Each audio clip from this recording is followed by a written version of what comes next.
Hello and welcome to this edition of Back in History. In Back in History, we take you through the uncountable pages of our historical past. In this edition, we bring to you the speech that landed MKO Abiola in trouble with the military. From this speech, Abiola lost his freedom of movement and freedom of expression and later lost his life. Welcome to this edition of Back in History. The military had been in power in Nigeria for so many years, despite the usual promises to hand over power to elected civilian administrators. Nigerians became tired of military rule and demanded for an end to military rule and dictatorship. In 1992, General Ibrahim Badamasi Babangida, the then military head of state, began the process that was to lead to the handover of power from the military to civilians.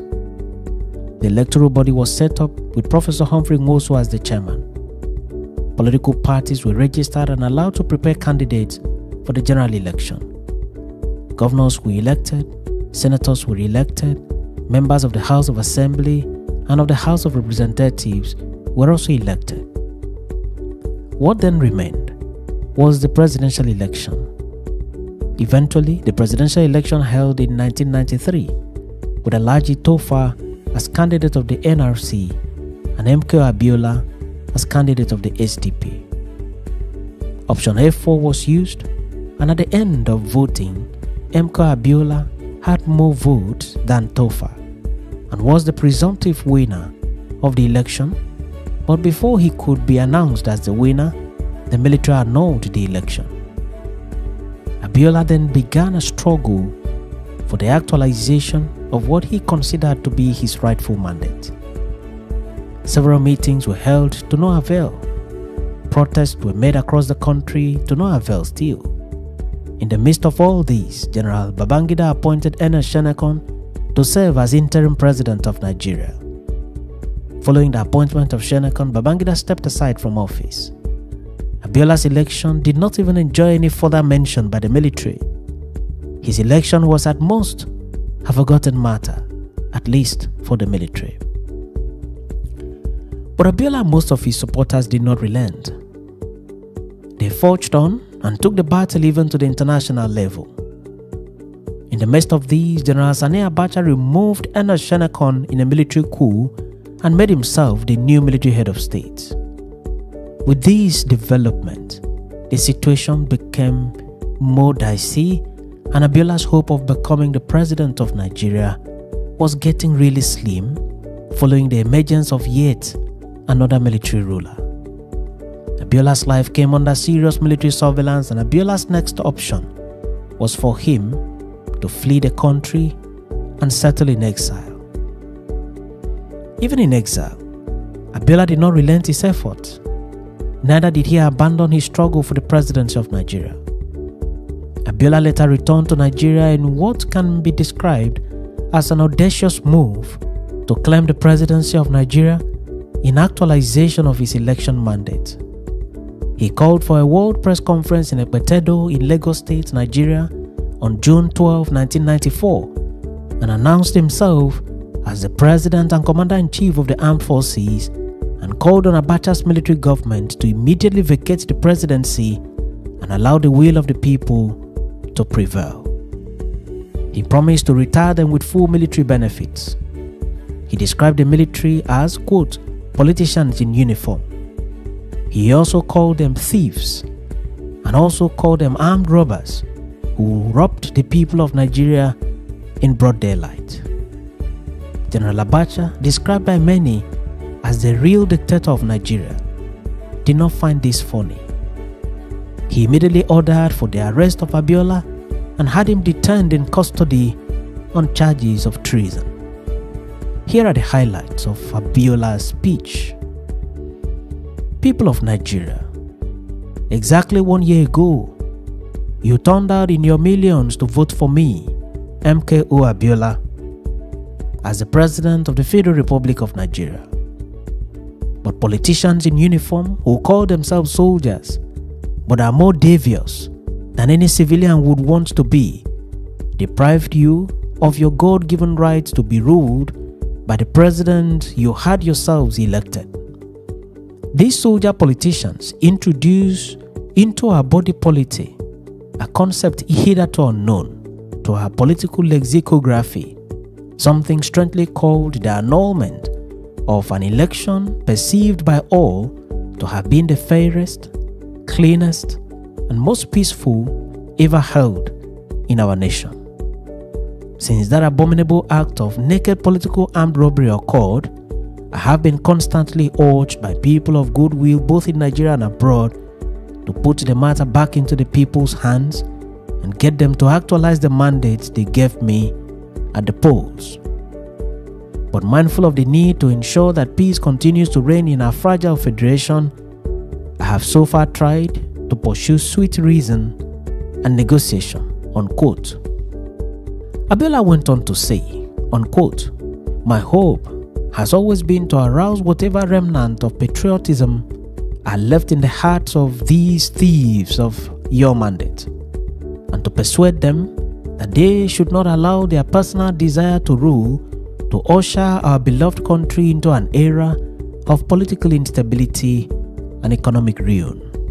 However, although this peaceful approach has exposed me to severe censure by some who have mistaken it for weakness on my part, those with whom I have sought to dialogue have remained like stones, neither stirred to show loyalty to the collective decision of the people of their own country, nor to observe Allah's injunction that they should exhibit justice and fair play in all their dealings with their fellow men." Unquote.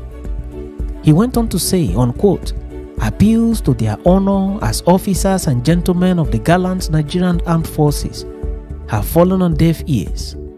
Instead, they have resorted to the tactics of divide and rule, bribery and political perfidy, misinformation and vile propaganda.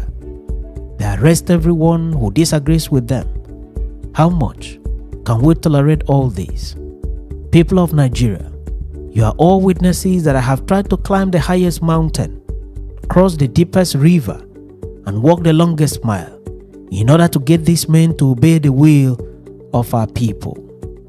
Today, people of Nigeria, I join you all in saying enough is enough. We have endured 24 years of military rule in our 34 years of independence. Enough of military rule.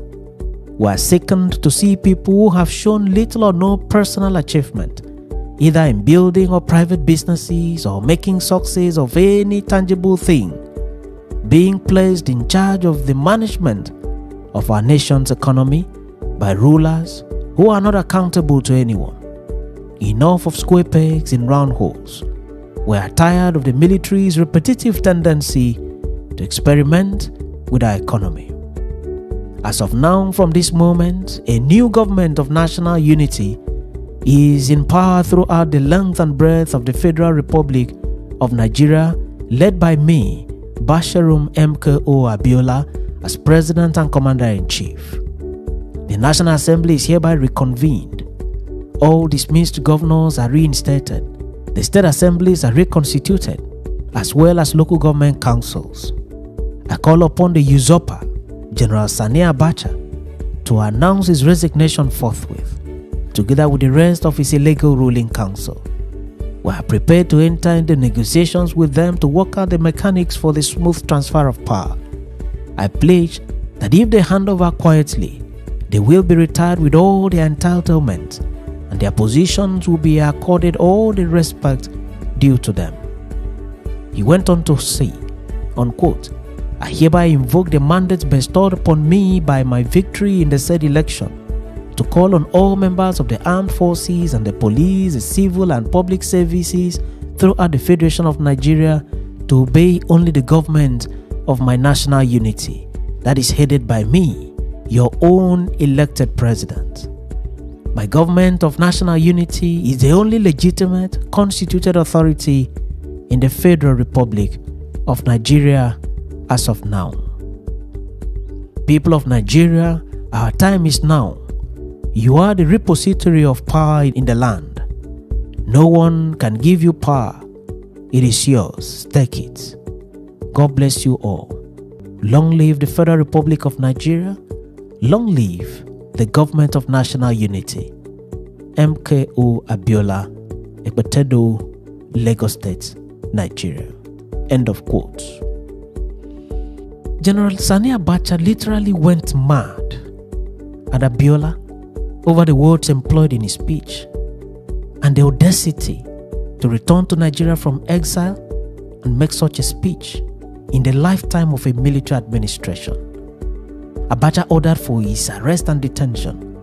He was immediately arrested and detained in solitary confinement for 4 years with only a Bible and a Quran as his companions.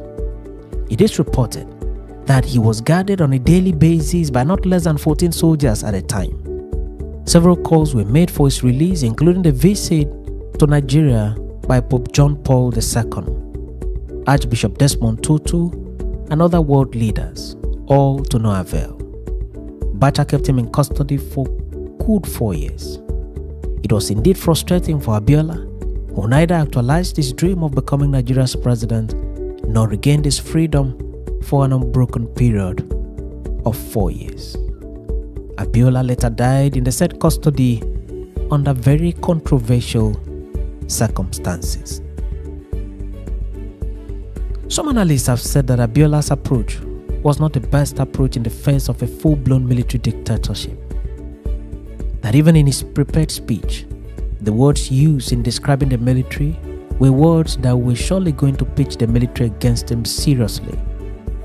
Others have said that he unwittingly played himself into the hands of the military, who were always looking for words to use in arresting him. Others have also said that the situation at the time called for the making of Abiola's kind of speech. Whatever may be the best analysis of the situation, what remains indisputable is the fact that, following the making of this very speech, MKO Abiola lost his freedom and later paid the supreme price with his life.